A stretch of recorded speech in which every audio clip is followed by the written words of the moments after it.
Вайна 41-го года.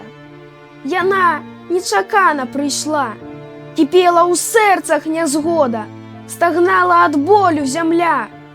Па вёсках фашысты блукалі, стралялі ў мясцовых людзей, у хатах вар'яты шукалі маленькіх нявінных дзяцей. Вайна года 42-го. Загінула сотні салдат. Усіх б'юць, старога, малога. Такі ён, Адольфаў загад. Бязлітасны год 43. Палесе гарэла ў агні. Фашысты імкнуліся сцерці жывое ўсё з твару зямлі. А ў 44-м збаўленне для роднай старонкі маёй.